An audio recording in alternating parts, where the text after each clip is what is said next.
참, 엄마 다음 주부터 우리 집으로 오신다고 하네. 남편의 말에 키보드를 두드리던 제 손이 허공에 멈췄습니다. 갑자기요? 갑자긴 뭐가 갑자기야. 아버지 돌아가신 뒤로 엄마 혼자 두면 불안하잖아. 원래 그럴 계획이었어. 저는 처음 듣는 말인데도 남편은 이미 다 합의된 것처럼 담담했죠. 그럼 어머님이 언제까지 계실 건데요? 언제까지는 또 왜 나와?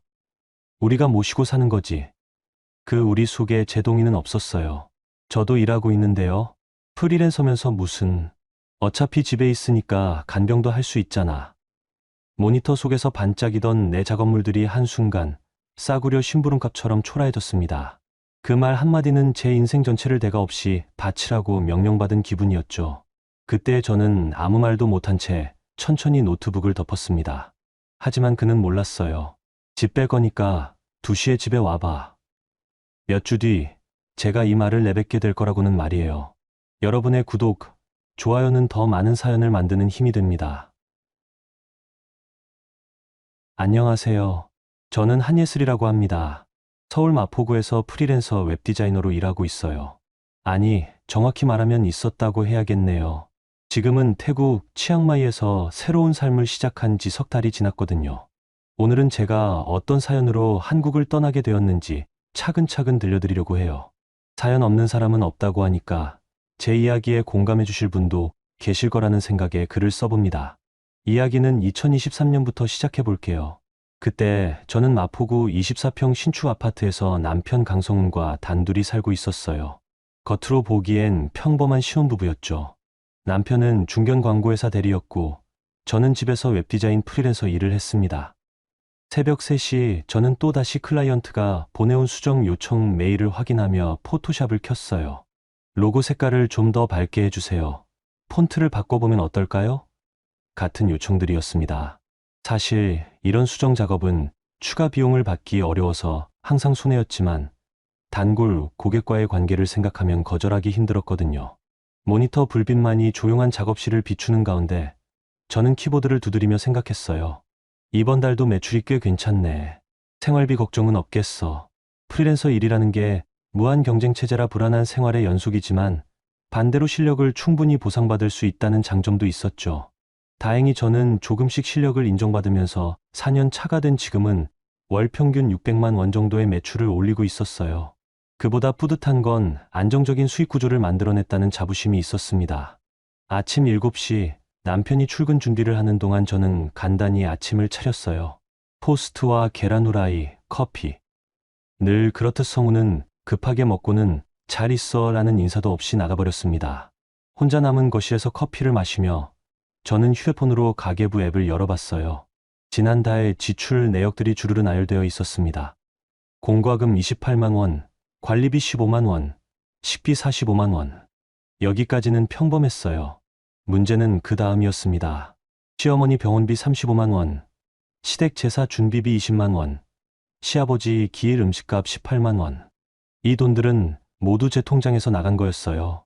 성우는 우리 집 생활비니까 내가 관리하는 게 맞지 않냐고 했지만 정작 자신의 월급은 용돈과 술값, 차량 할부금으로 다 써버렸거든요. 점심시간쯤 시어머니께서 전화를 주셨어요.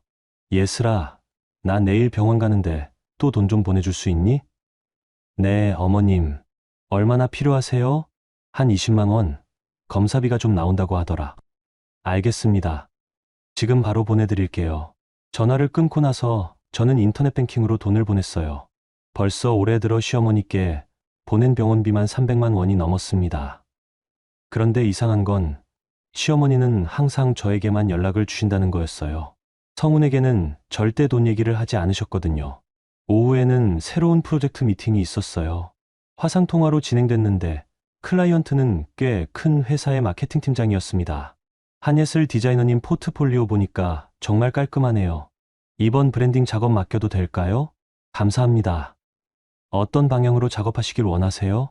젊고 세련된 느낌으로요. 예산은 1,000만 원 정도 생각하고 있어요. 꽤 큰 프로젝트였어요.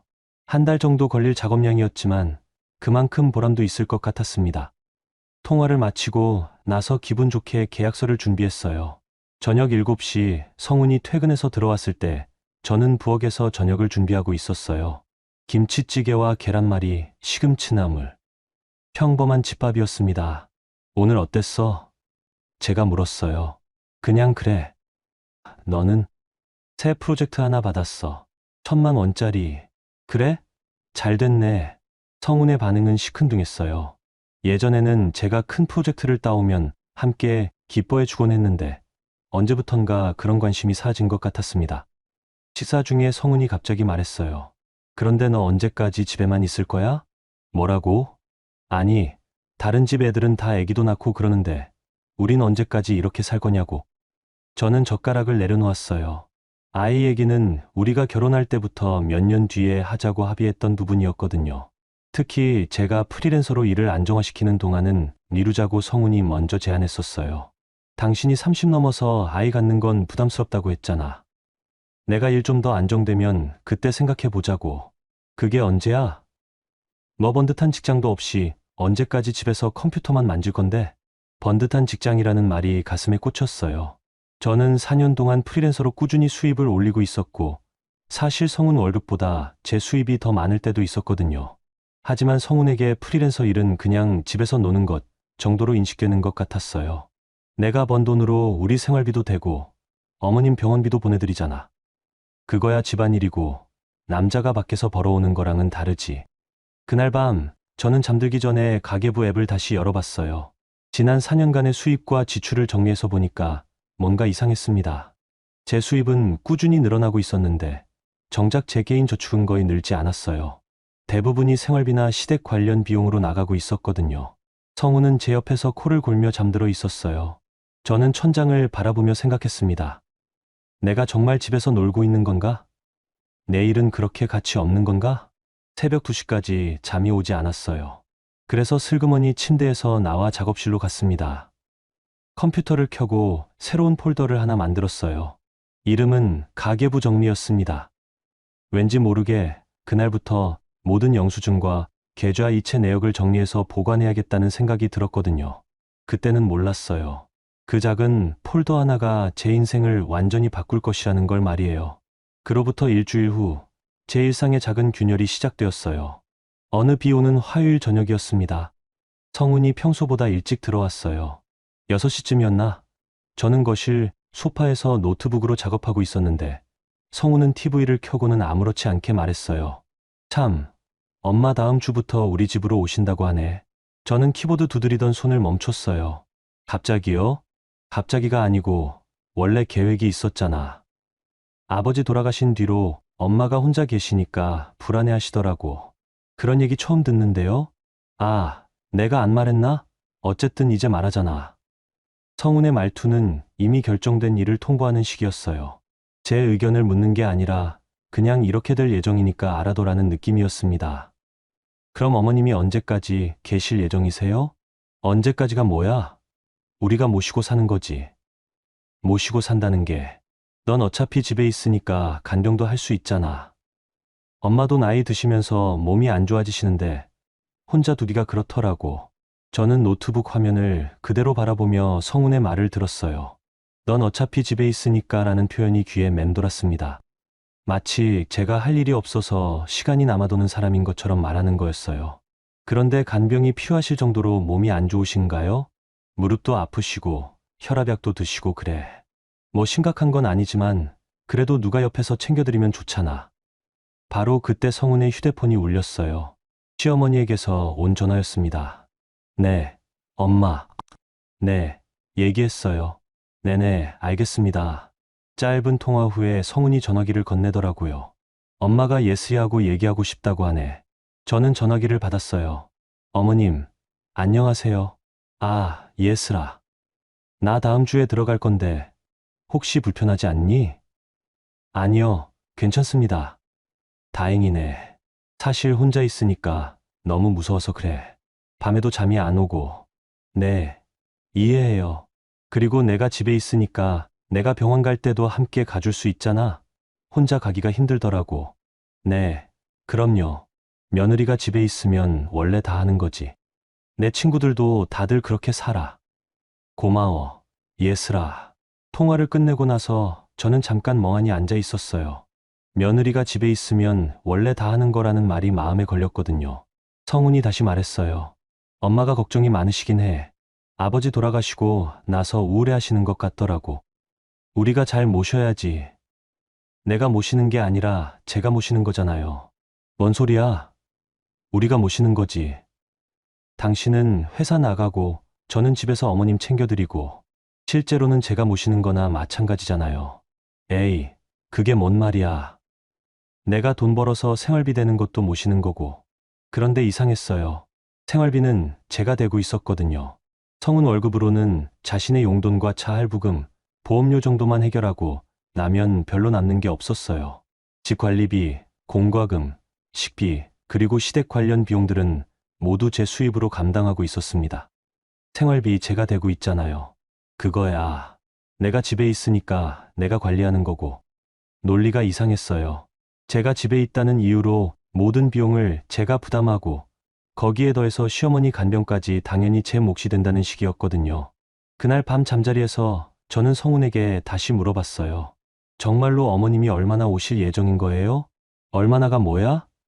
이제 여기서 사시는 거야. 여기서 사신다는 게 계속 당연하지. 엄마가 어디 갈 데가 있어. 시골집은 너무 외지고 서울에서 살고 싶어 하시잖아. 저는 이불을 목까지 끌어올렸어요. 갑자기 숨이 막히는 느낌이었습니다. 그럼 저는 언제까지 간병을 해야 하는 거예요? 간병이라기보다는 모시는 거지. 뭐 그렇게 어려운 일도 아니고. 그렇게 어려운 일도 아니라고 저는 속으로 생각했어요. 성우는 하루 종일 회사에 있으니까 집안에서 무슨 일이 일어나는지 모르는 거였어요. 다음 날 아침 저는 친정 엄마에게 전화를 드렸어요. 엄마, 시어머님이 우리 집으로 오셔서 사신다고 하세요. 어머, 갑자기? 네. 성훈이가 어제 말했는데 이미 정해진 일인 것처럼 얘기하더라고요. 그럼 내가 모시게 되는 거네? 네. 그런 것 같아요. 친정 엄마는 잠깐 말이 없더니 조심스럽게 물어봤어요. 예슬아, 내가 괜찮겠니? 지금도 일하랴 집안일 하랴 바쁜데. 글쎄요. 어떻게 될지 모르겠어요. 시어머님 성격은 어떠신데? 나쁘신 분은 아닌데 좀 까다로우신 편이에요. 병원도 자주 다니시고. 너 힘들겠다. 친정 엄마의 걱정 어린 목소리가 가슴에 와 닿았어요. 그제서야 제 상황이 얼마나 급작스럽게 변하게 되는 건지 실감이 났습니다. 그 주 내내 저는 시어머니가 오실 준비를 했어요. 작은 방을 정리하고 침대와 옷장을 새로 사고 혈압계도 구입했습니다. 이 모든 비용도 당연히 제가 부담했어요. 성훈에게 어머님 방 준비 비용 같이 부담하면 안 될까요? 라고 물어봤더니 내가 어차피 돈 관리하고 있잖아 라는 답이 돌아왔어요. 일주일이 훌쩍 지나갔어요. 그동안 저는 계속 생각했습니다. 과연 내가 이 상황을 감당할 수 있을까? 내일은 언제 할 수 있을까? 시어머니가 오시는 날 아침, 저는 새벽 6시에 일어나서 집안을 깨끗하게 청소했어요. 꽃도 사다가 거실에 놓고 어머님이 좋아하실 만한 반찬들도 준비했습니다. 오후 2시 택시에서 내리시는 시어머니를 창문으로 내려다보며 저는 가슴 한켠이 무거워지는 걸 느꼈어요. 왠지 모르게 제 인생에서 무언가가 끝나고 다른 무언가가 시작되는 기분이었거든요. 현관문을 열고 시어머니를 맞이하며 밝게 웃었지만 마음 깊은 곳에서는 작은 경고음이 울리고 있었어요. 시어머니가 오신 지 열흘이 지났을 때 저는 제가 얼마나 순진했는지 깨닫게 되었어요. 아침 7시 저는 성운 도시락을 싸다가 시어머니께서 부르시는 소리에 부엌을 나섰어요. 예슬아, 내 혈압약 어디 뒀니? 침실 침대 옆 서랍에 넣어두었어요. 거기 없는데? 너 제대로 안 넣었나 봐. 다시 침실로 가서 찾아보니 약이 그대로 있었어요. 평소보다 조금 안쪽에 들어가 있었을 뿐이었습니다. 어머님, 여기 있어요. 아이고, 나이 드니까 눈도 어둡네. 고마워. 이런 일이 하루에도 몇 번씩 반복되었어요. 리모컨을 못 찾으시겠다. 물컵이 어디 있는지 모르겠다. 화장실 전등이 안 켜진다. 처음엔 정말 불편하셔서 그러시는 줄 알았어요. 그런데 점점 이상한 점들을 발견하게 되었습니다. 저를 부르시는 목소리가 점점 커지고 부르는 횟수도 늘어났어요. 마치 제가 항상 대기하고 있어야 하는 사람인 것처럼 행동하시는 거였죠. 어느 날 오후 저는 중요한 프로젝트 미팅이 있었어요. 화상회의였는데 시간이 정확히 2시였습니다. 예슬아, 예슬아. 갑자기 시어머니께서 급하게 부르셨어요. 저는 화상회의 중이었는데도 잠깐만요라고 말하고 음소거를 한 뒤 시어머니께 달려갔습니다. 왜 그러세요? 아이고, 가슴이 너무 답답해. 혹시 혈압이 올라간 건 아닐까? 혈압 재어보세요. 기계 가져다 드릴게요. 혈압을 재어보니 정상이었어요. 그런데 시어머니는 계속 불안해하시며 그래도 병원에 가봐야겠다고 하셨습니다. 지금 중요한 회의가 있어서 회의 끝나고 모시고 갈게요. 회의가 뭐가 중요해? 사람 목숨이 더 중요하지. 결국 저는 클라이언트에게 가족 응급 상황이 생겨서 회의를 다시 잡을 수 있을까요? 라고 사과 메시지를 보냈어요. 다행히 이해해 주셨지만 프로젝트 일정이 일주일 미뤄졌습니다. 병원에 도착해서 검사를 받으니까 전혀 이상이 없었어요. 의사 선생님도 건강하시네요 라고 하셨습니다. 그런데 병원에서 나오는 길에 시어머니가 하신 말씀이 제 마음에 깊이 박혔어요. 예슬아, 고마워. 며느리가 집에 있으니까 이렇게 바로바로 병원에 갈 수 있어서 좋다. 며느리가 집에 있으니까 또 그 표현이었어요. 그날 저녁 성훈이 들어와서 물어봤어요. 엄마 괜찮으시대? 네, 이상 없으셨어요. 다행이네. 그런데 너 왜 그렇게 얼굴이 어두워? 병원 가는 게 그렇게 힘들었어? 회의를 취소해야 했거든요. 중요한 프로젝트였는데. 에이, 회의 하나 취소한 게 뭐가 그리 대수야. 엄마 건강이 더 중요하지. 저는 더 이상 말하지 않았어요. 설명해봐도 성우는 이해하지 못할 것 같았거든요. 그 다음 날부터 더 이상한 일들이 벌어졌어요. 시댁단체 채팅방에 시어머니가 글을 올리신 거였어요. 우리 성훈이가 효자라 서울집 해줘서 편안하게 살고 있어요. 며느리도 집에 있어서 잘 챙겨주고 정말 고마운 아들이에요. 제가 단독 명의로 마련한 아파트가 성훈이가 해준 서울집이 되어 있었어요. 그리고 제가 4년 동안 혼자서 대출금을 갚아가며 마련한 집이 마치 성훈의 효도인 양 포장되어 있었습니다. 신우이가 댓글을 달았어요. 오빠가 진짜 효자죠. 예슬이 언니도 고생 많으시겠어요. 시어머니가 답글을 다셨습니다. 며느리가 집에 있으니까 오히려 내가 편해. 병원도 언제든지 갈 수 있고. 저는 휴대폰 화면을 보며 할 말을 잃었어요. 제가 일하는 시간, 제가 포기한 회의, 제가 부담한 병원비. 이 모든 게 완전히 지워져 있었거든요. 그날 밤 저는 처음으로 친구 다온에게 전화를 걸었어요.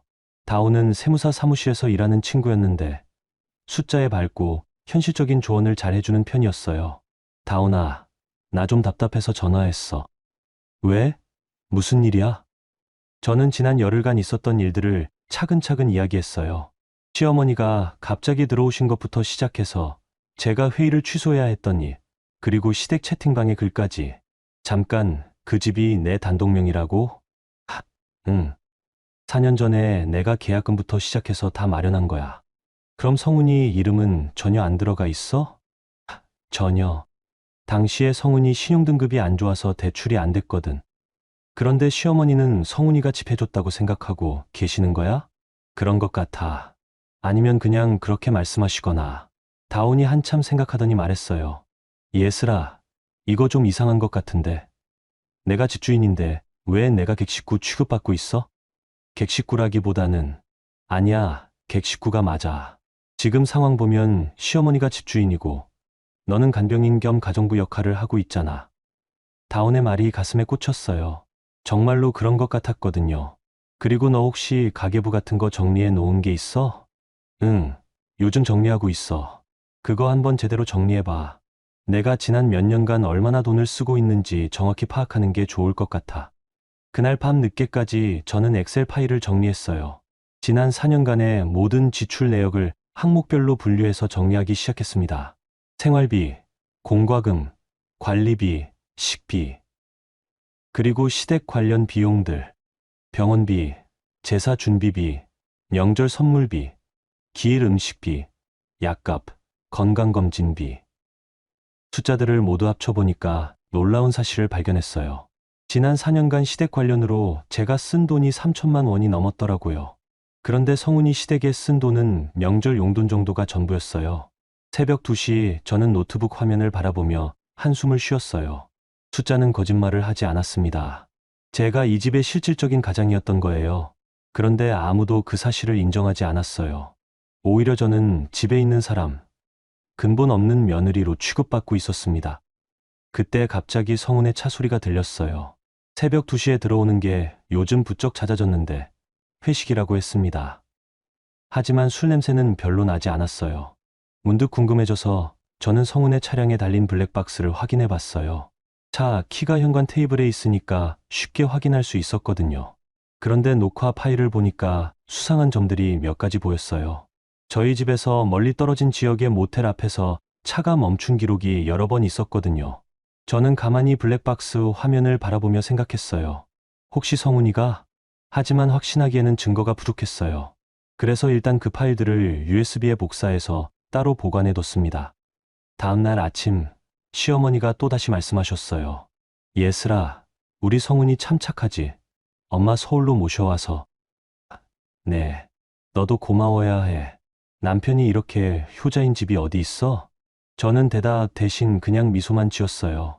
하지만 마음속에서는 무언가가 조용히 끓어오르고 있었습니다. 시어머니가 오신 지 한 달이 지나면서 제 상황은 더욱 심각해졌어요. 토요일 오후 시댁 식구들이 모두 우리 집에 왔어요. 시누이 부부와 아이들, 그리고 시아주버니까지. 총 8명이나 되는 식구들이 좁은 거실에 모여 앉았습니다. 시어머니가 말씀하셨어요. 다들 왔으니까 중요한 얘기를 하나 하자.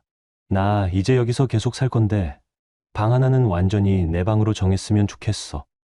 시누이가 맞장구를 쳤어요. 당연하죠, 어머니. 그런데 혹시 나중에 유산 문제나 그런 것 때문에 분쟁이 생기지 않을까요? 무슨 분쟁이야? 아니, 이 집이 오빠 단독 명의가 아니잖아요. 예슬이 언니 이름으로 되어 있다고 들었는데. 시아주버니가 끼어들었어요.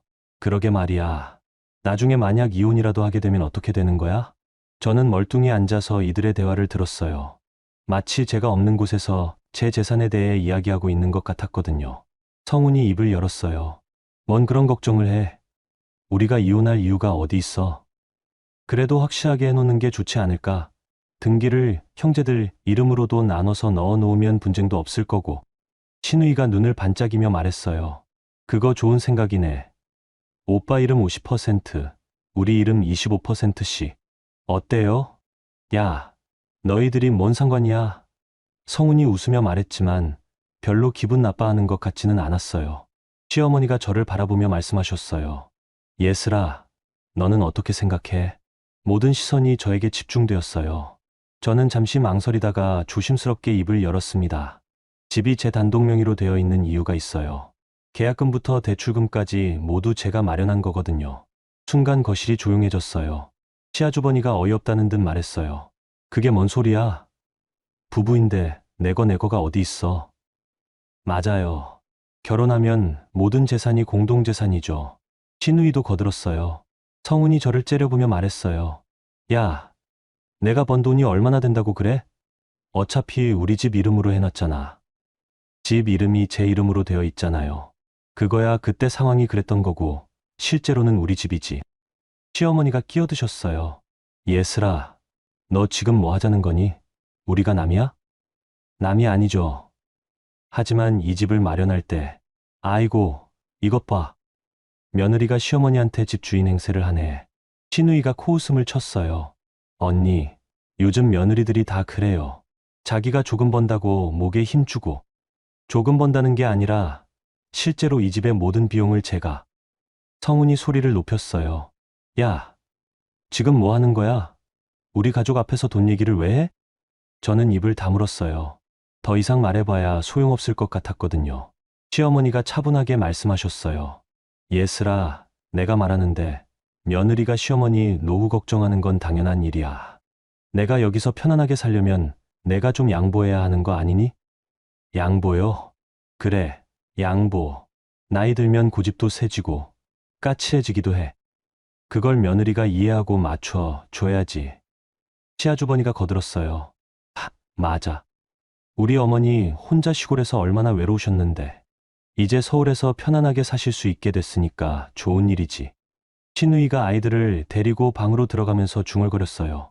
진짜 요즘 며느리들은 이해를 못하겠어. 시어머니 모시는 게 그렇게 힘든 일도 아닌데. 저는 소파에 앉아서 이 모든 상황을 지켜봤어요.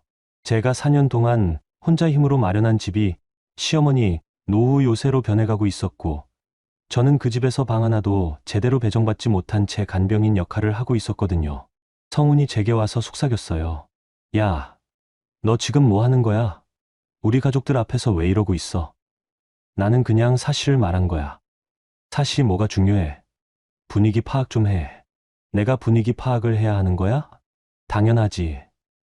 너 지금 가족들 앞에서 나한테 망신 주고 있는 거 몰라? 저는 성훈의 얼굴을 가만히 바라봤어요. 4년 전 결혼할 때 이 사람이 이런 식으로 말하리라고는 전혀 예상하지 못했거든요. 알겠어. 저는 짧게 대답하고 부엌으로 갔어요. 설거지를 하면서 찬물에 손을 담그고 있으니까 조금 정신이 들었습니다. 부엌에서 시댁 식구들의 대화가 들렸어요. 성훈아, 예슬이 교육 좀 시켜야겠다. 네, 어머니. 제가 얘기할게요. 요즘 젊은 며느리들이 다 그래. 자기가 돈 좀 번다고 주인 행세를 해. 그러게 말이에요. 우리 때는 그런 게 없었는데. 저는 설거지를 멈추고 수도꼭지를 잠갔어요. 그리고 휴대폰을 꺼내서 메모장을 열었습니다. 집, 나의 것, 단 5글자를 적었어요. 그런데 그 글자들이 이상하게 무거워 보였습니다. 시댁 식구들이 모두 돌아간 후 시어머니가 저를 부르셨어요. 예슬아, 이리 와봐. 네. 오늘 우리 얘기 들었지? 네. 내가 내 기분이 상했을 수도 있다는 걸 안다. 하지만 이해해 줘야 해. 나도 이 나이에 며느리 집에 얹혀 사는 게 편한 건 아니야. 네. 그런데 어쩔 수 없잖아. 나한테 갈 데가 어디 있어. 시골집은 너무 외지고 서울에서 혼자 살기에는 돈도 부족하고. 시어머니는 한숨을 쉬시며 계속 말씀하셨어요. 내가 조금만 양보해 주면 우리 가족이 모두 행복할 수 있어. 나도 편안하게 노후를 보낼 수 있고 성훈이도 효자 소리 들을 수 있고. 제가 양보하면 모두 행복해진다는 말씀이세요? 그럼. 며느리가 희생하면 가족이 화목해지는 거야. 그게 우리나라 전통이고. 저는 시어머니의 얼굴을 가만히 바라봤어요. 나이가 들면서 생긴 주름과 피로한 눈빛, 그리고 그 속에 숨어있는 간절함을 읽을 수 있었어요. 하지만 동시에 깨달았습니다.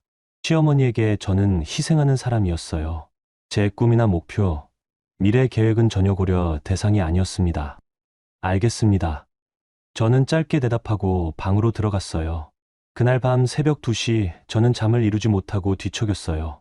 옆에서 성우는 코를 골며 자고 있었고 옆방에서는 시어머니의 작은 기침 소리가 들렸습니다. 문득 제가 이 집에서 가장 외로운 사람이라는 생각이 들었어요.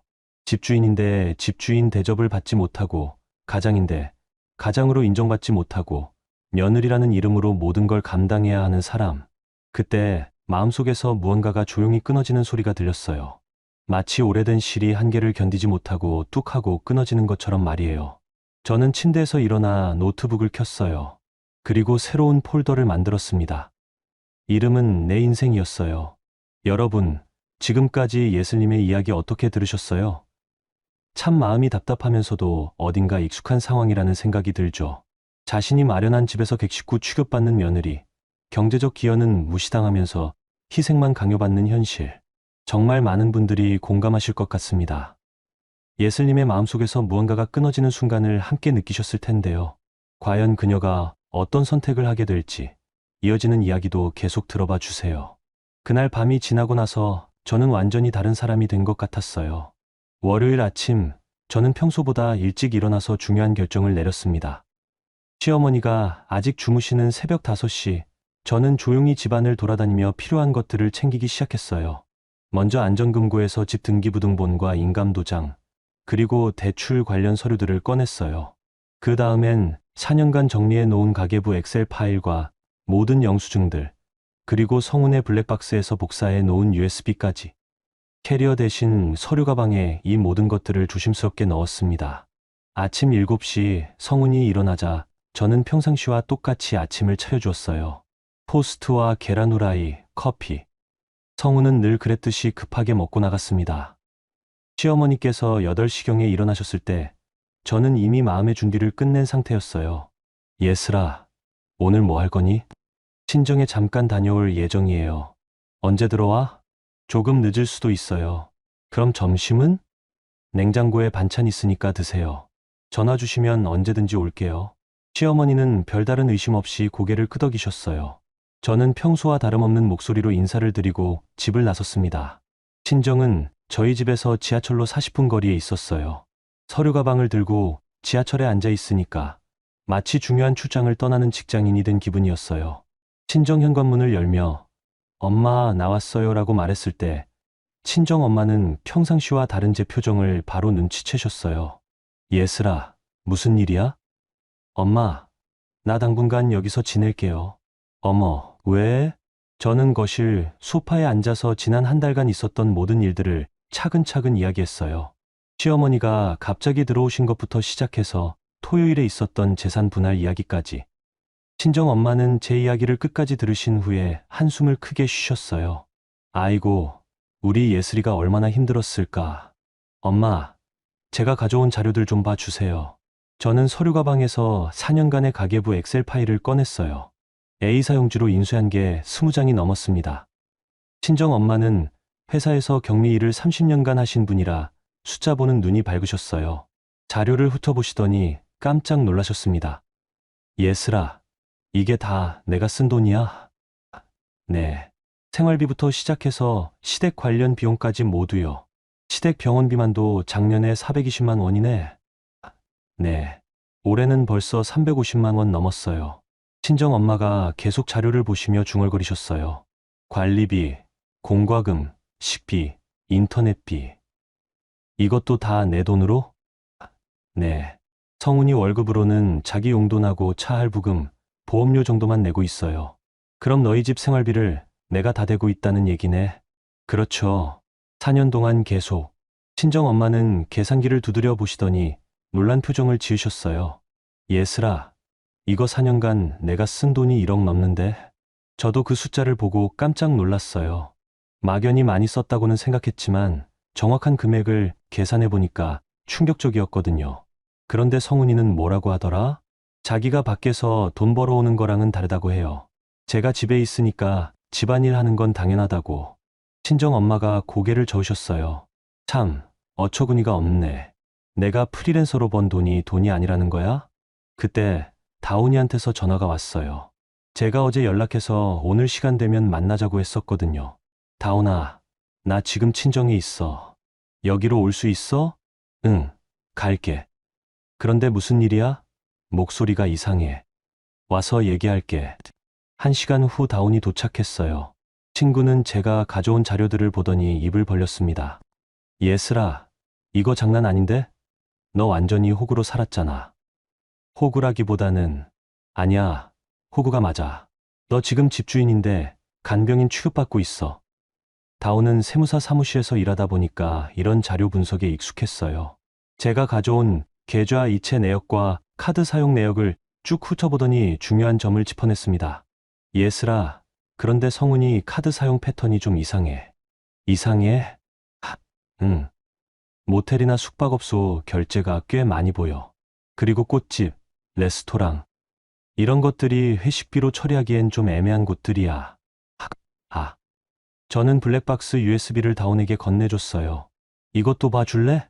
다운이 노트북에 USB를 꽂고 파일들을 확인해 보더니 휘파람을 불었어요. 예슬아, 이거 증거야. 성훈이 불륜하고 있는 거 거의 확실해. 정말? 응. 동선이랑 카드 사용 내역이 딱 맞아떨어져. 게다가 대출도 몰래 받은 게 있는 것 같은데? 친정 엄마가 옆에서 듣고 계시다가 화가 나셨어요. 아이고, 저런 놈이 어디 있어? 아내가 생활비 다 대주는데 자기는 바람이나 피우고. 다운이 저를 바라보며 진지하게 말했어요. 예슬아, 이거 그냥 참고 넘길 일이 아니야. 이건 경제적 착취에 불륜까지 더해진 거야. 그럼 어떻게 해야 할까? 일단 변호사 상담받고 이혼 준비해야지. 그리고 내 재산은 내가 지켜야 해. 친정 엄마도 맞장구를 치셨어요. 맞아. 예슬아, 내가 고생해서 마련한 집을 왜 저들이 나눠 가지려고 해? 그날 오후 저희는 동네 부동산에도 들렀어요. 집 매매에 대해서 미리 상담을 받아두고 싶었거든요. 부동산 사장님은 친정 엄마와 오래 아는 사이였어요. 예슬이 집이 마포 신축이라고. 그럼 시세가 꽤 좋을 텐데. 네. 지금 얼마 정도 할까요? 한 7억 정도? 요즘 그 지역 잘 나가거든. 제가 4년 전에 5억 2천에 샀는데 대출금이 3억 정도 남아 있어요. 그럼 팔면 4억 정도는 남겠네. 괜찮은 수익이야. 부동산 사장님이 명함을 주시며 말씀하셨어요. 혹시 정말 팔 생각이면 언제든지 연락해. 그 동네 집은 금방 나가. 집으로 돌아가는 길에 다운이 저에게 말했어요. 예슬아, 너 이제 결정해야 해. 계속 그렇게 살 거냐, 아니면 내 인생을 찾을 거냐.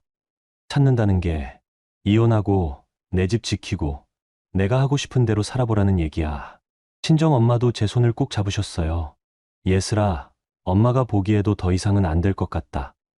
네, 건강이 제일 중요해. 그날 밤 친정에서 잠을 자면서 저는 처음으로 마음이 편안했어요. 시어머니 부르는 소리도 성운의 코 고는 소리도 들리지 않는 조용한 방에서 저는 제 미래를 생각해 봤습니다. 내가 정말로 원하는 삶은 뭘까? 답은 의외로 간단했어요. 제가 번 돈으로 제가 선택한 곳에서 제가 원하는 방식으로 사는 것. 그게 전부였어요. 새벽 3시 저는 일어나서 노트에 한 줄을 적었어요. 이제 나도 나를 지킬 거야. 그 다음 날 저는 본격적인 행동에 나섰어요. 친정에서 하루 밤을 보낸 후 화요일 오전 9시에 저는 법원에 갔습니다. 이혼 조정 신청서를 작성하기 위해서였어요. 접수 창구에서 직원분이 친절하게 설명해 주셨어요.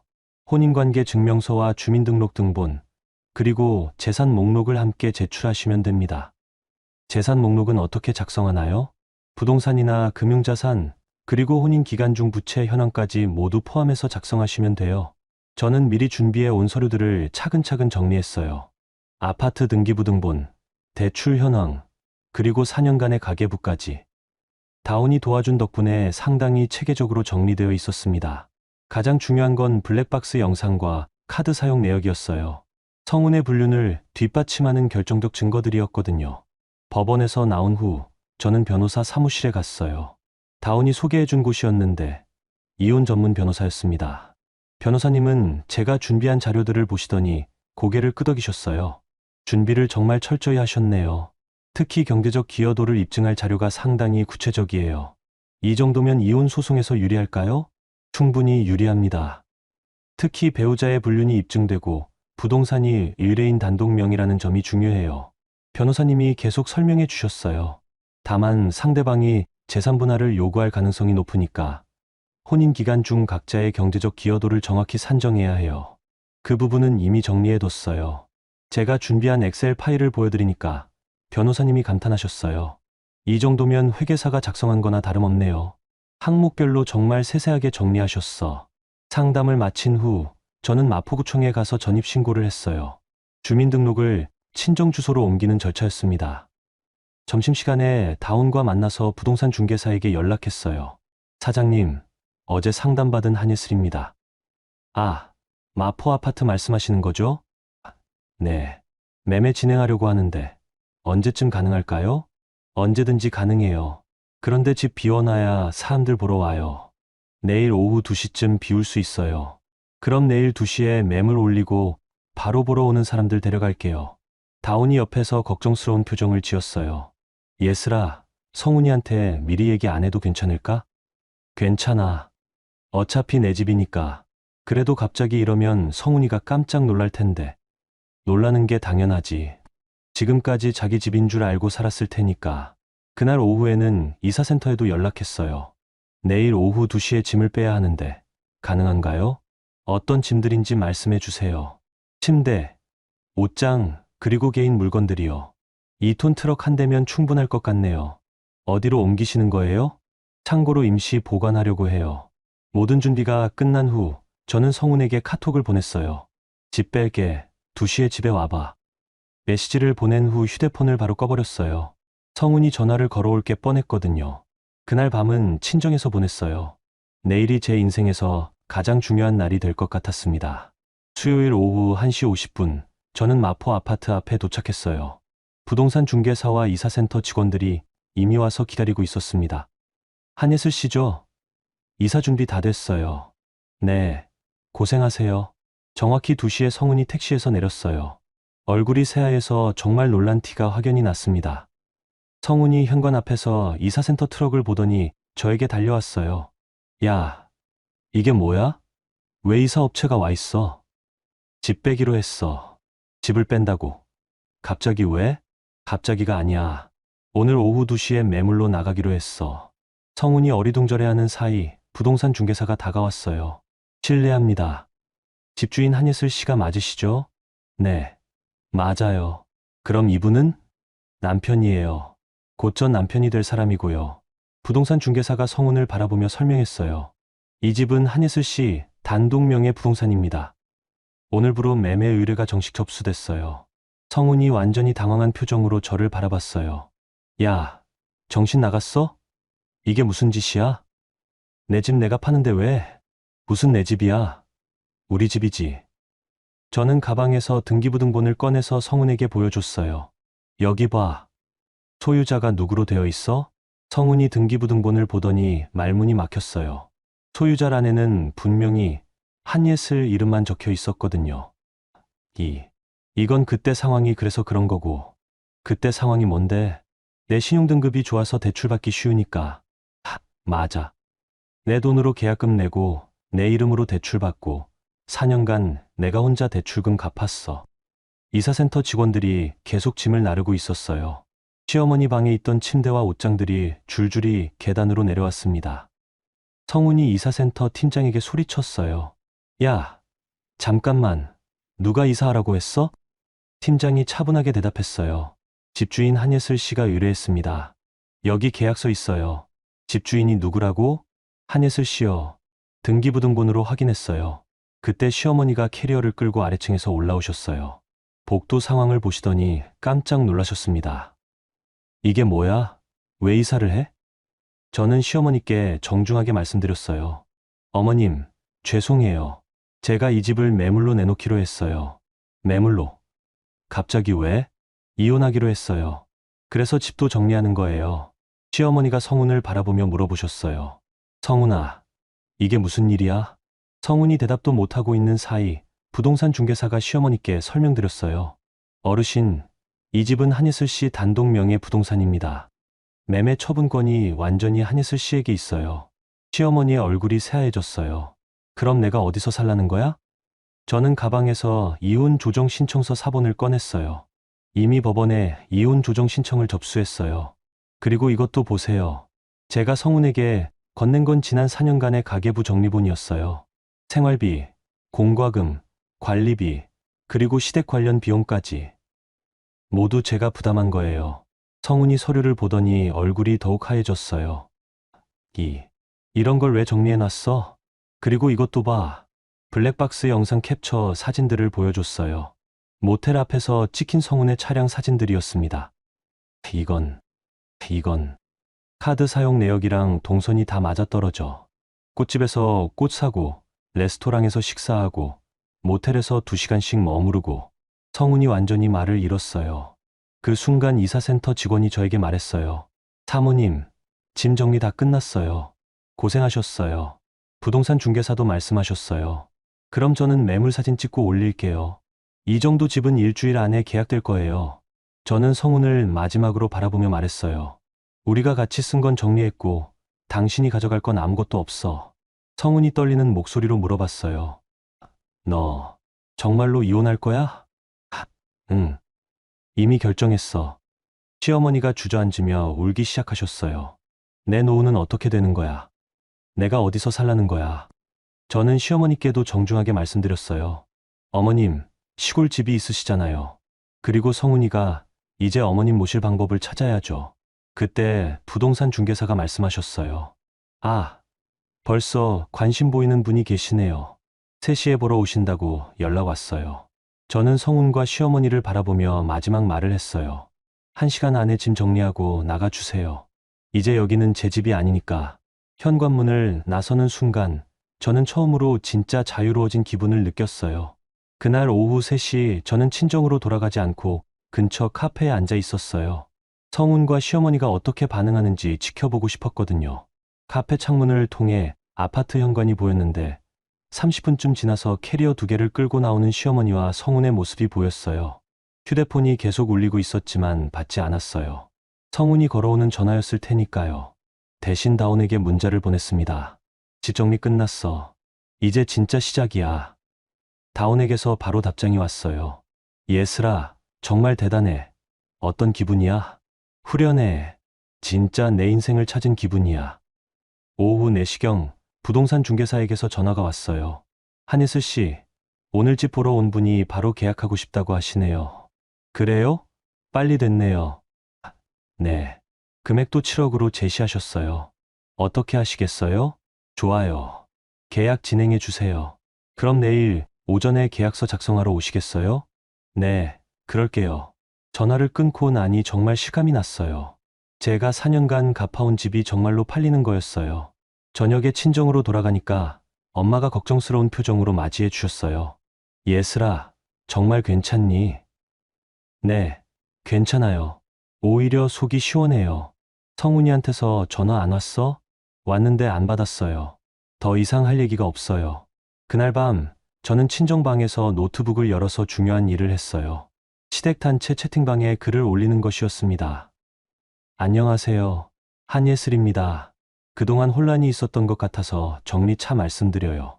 지난 4년간 마포 아파트는 제 단독명의 부동산이었고 계약금부터 대출금까지 모두 제가 부담했습니다. 그 근거자료는 모두 보관하고 있어요. 또한 생활비, 공과금, 시댁 병원비, 제사 준비비 등도 제가 부담했습니다. 이 역시 모든 영수증과 계좌이체 내역이 있어요. 성훈 씨의 불륜 사실도 블랙박스 영상과 카드 사용 내역으로 확인했습니다. 따라서 오늘부로 이혼 절차를 진행하며 집도 매매 처분하기로 했습니다. 그동안 근본 없는 며느리, 집에만 있는 사람이라고 불렀던 분들께 정확한 사실을 알려드립니다. 글을 올리고 나서 바로 채팅방을 나왔어요. 더 이상 그들의 반응을 볼 필요가 없었거든요. 다음 날 아침, 저는 부동산에 가서 매매 계약서를 작성했어요. 계약금 4천만 원을 받고 한 달 후 잔금을 받기로 했습니다. 계약을 마친 후 변호사 사무실에 갔어요. 이혼 조정 절차에 대해 자세히 상담받기 위해서였습니다.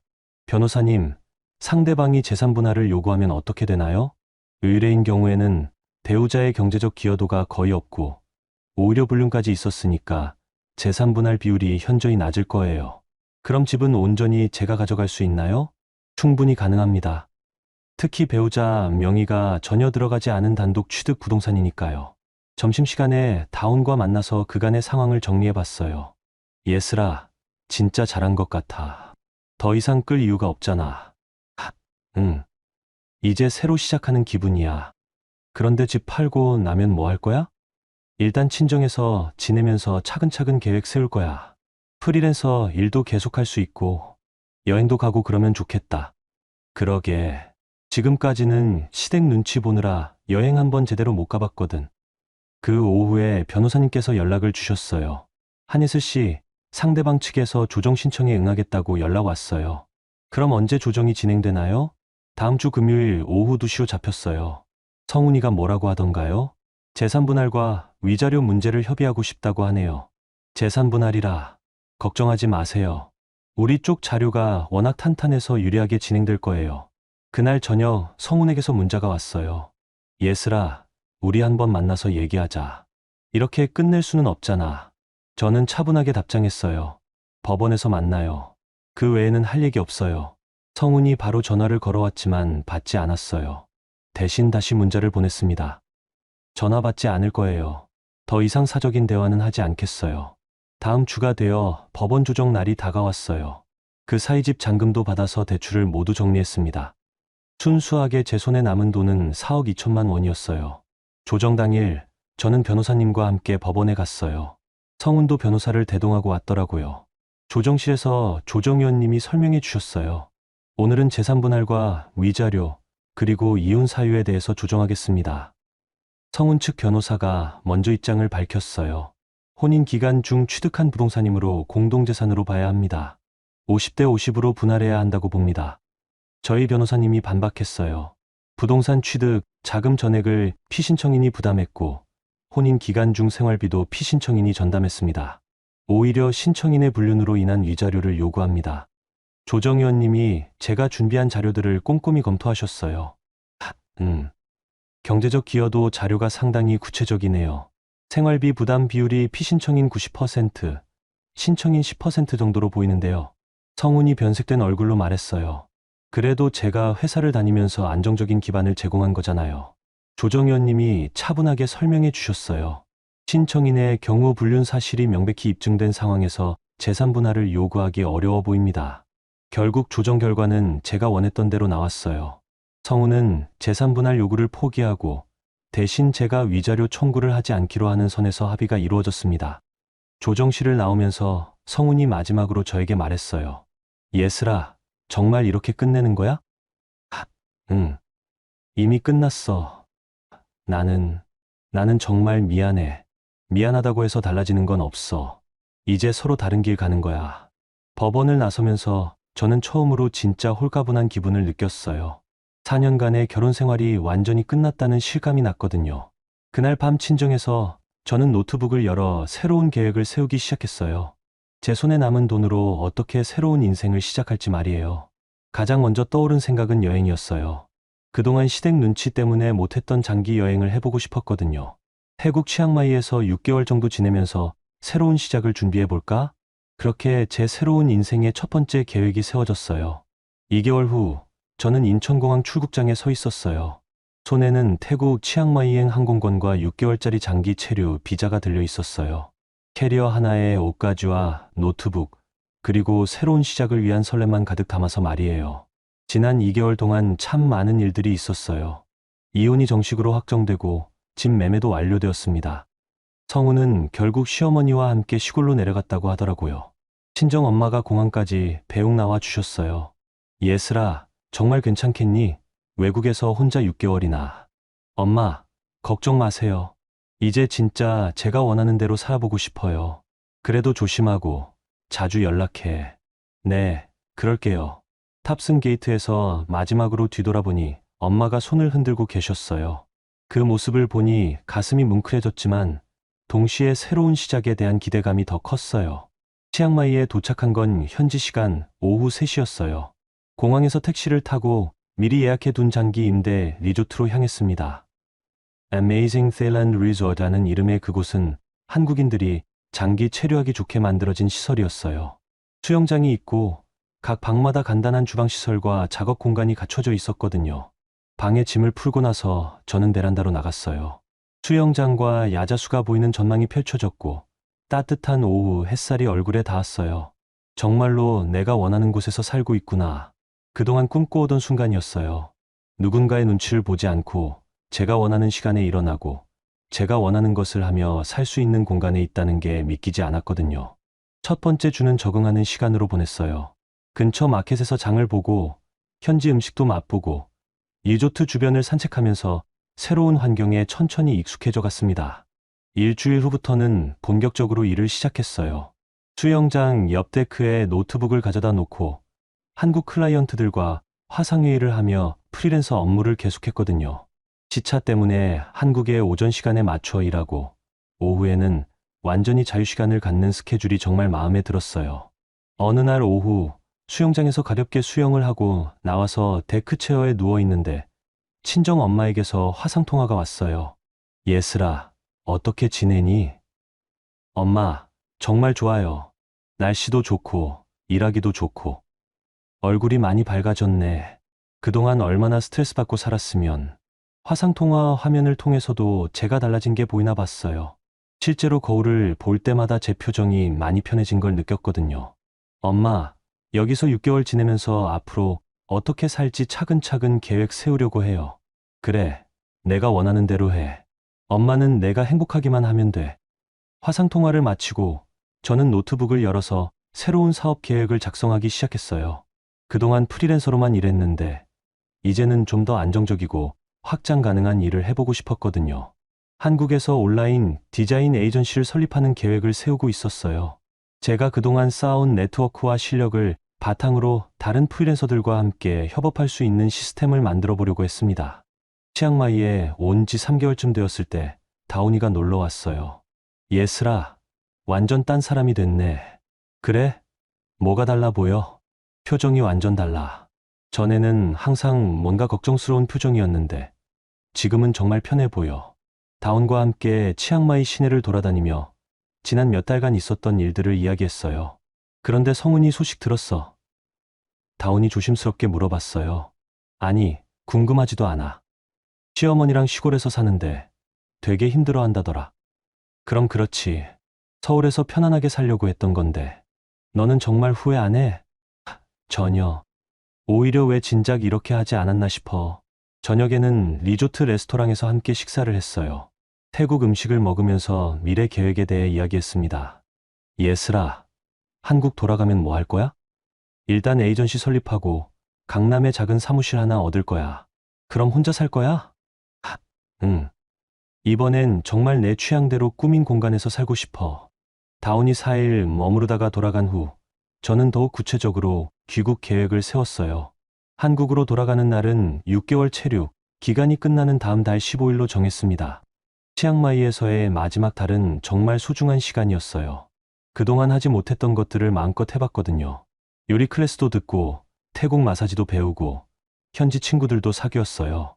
무엇보다 매일 아침 수영장에서 수영을 하고 오후에는 카페에서 책을 읽는 여유로운 일상이 좋았습니다. 그 과정에서 제가 정말로 원하는 삶이 무엇인지 명확해졌어요. 타인의 기대에 맞춰 사는 것이 아니라 제 자신의 가치와 꿈을 중심으로 살아가는 것. 마지막 주에는 친정 엄마와 매일 화상통화를 했어요.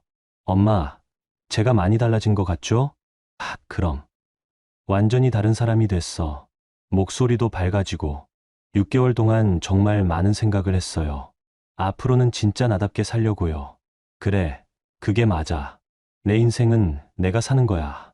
귀국 전날 밤, 저는 리조트 수영장 옆에 앉아서 지난 6개월을 되돌아봤어요. 4년간의 결혼 생활에서 잃어버렸던 나 자신을 다시 찾은 시간이었어요. 누군가의 며느리, 누군가의 아내가 아니라 한예슬이라는 한 사람으로서의 정체성을 회복한 시간이었습니다. 그리고 깨달았어요. 복수의 끝은 상대방을 파괴하는 것이 아니라 나 자신을 지키고 새롭게 세우는 것이라는 걸 말이에요. 인천공항에 도착했을 때 친정엄마가 마중 나와 주셨어요. 예슬아, 정말 달라졌네. 엄마가 봐도 그래요? 응. 완전히 다른 사람 같아. 공항에서 나오면서 저는 새로운 다짐을 했어요.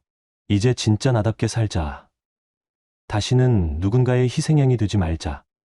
한 달 후, 저는 강남의 작은 디자인 사무실을 열었어요. YS 디자인 에이전시라는 이름으로 말이에요. YS는 제 이름 영술레스의 이니셜이었습니다. 사무실 벽면에는 치앙마이에서 찍은 사진들을 걸어두었어요. 그 시간들이 제게 얼마나 소중한 의미인지 잊지 않기 위해서였습니다. 6개월 후 에이전시는 안정적으로 운영되고 있었어요. 함께 일하는 동료들도 생겼고 고정 클라이언트들도 확보했습니다. 무엇보다 좋았던 건 모든 결정을 제가 내릴 수 있다는 것이었어요. 누구의 눈치도 보지 않고 오직 제 판단과 가치관에 따라 일하고 살아갈 수 있게 된 거죠. 어느 날 저녁 사무실에서 야근을 하고 있는데 다운이가 치킨을 들고 찾아왔어요. 예슬아, 요즘 어때? 좋아. 정말 좋아. 후회는 정말 안 해. 혼자 사는 게. 전혀. 오히려 왜 진작 이렇게 살지 않았나 싶어. 그래도 가끔 외롭지 않아? 저는 잠시 생각해보고 대답했어요. 외롭기도 하지. 하지만 외로움과 불행은 다른 거잖아. 전에는 사람들 속에서도 외로웠거든. 지금은 혼자여도 행복해. 다운이 고개를 끄덕였어요. 내가 정말 강해졌구나. 강해진 게 아니라 나 자신을 지키는 법을 배운 거야. 그날 밤 집으로 돌아가는 길에 저는 하늘을 올려다봤어요.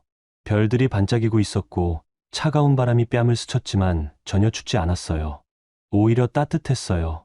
마음이 제가 선택한 길을 걸어가고 있다는 확신이 있었거든요. 누군가의 노후를 대신 살아주는 며느리가 아니라 자신의 미래를 스스로 설계하는 한 사람의 독립적인 인간으로서 말이에요. 치앙마이 수영장 옆에서 처음 다짐했던 그 말을 다시 한번 중얼거렸어요. 이제 진짜 나답게 살자.